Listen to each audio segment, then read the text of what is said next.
Hello everyone, Obscure Titan here, and I have an art study. This will be a pretty short one to go over, and a much longer one will be uploaded after this one. There has been an interesting trend on Twitter that has AI Slop. This time, it's Studio Ghibli. What is that? What the fuck is that? This, naturally, got some folks upset over this. I decided to take on this art style by hand, and prove this with one slogan. Make art great again. I'll start going over the references I used when making the pencil sketch. First is Sand from Princess Mononoke. This is for Shantae's design, and this makes sense. Both of them are young and tend to be pretty headstrong. The next is Ripto, a short midget reptile from Spyro 2. I used Loon from The Cat Returns, though I also used the cat buzz from My Neighbor Totoro. Part of them is to capture Ripto's reignited design in Ghibli's art. The eyes have a more cat-like appearance rather than his reptilian form. It's mainly to give him a more expressive design instead of being monotone. As for the background, I opted for a Halo-themed landscape with a tower in the distance, and much of the background has snow. By the way, Deep Road Crisis 2 is about to begin production soon. Now that I have my references, I went ahead with my sketch. I needed to do some changes with it to make sure the proportions are properly set and composition is true.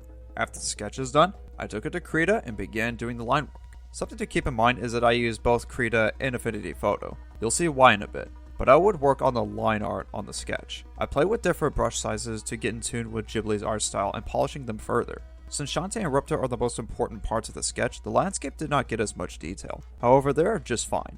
You could try using the brush as large sizes or texture templates to make environmental set pieces. Once the line work is done, we can go to Affinity Photo. This is where I would add color, shading, and effects. Krita was mainly for drawing line work since it responds to pen pressure better than Affinity Photo. Now, its second program, Affinity Photo 2, is slightly better at responding to pen pressure than its former software. Regardless, this is the art direction I have opted for more than 4 years now.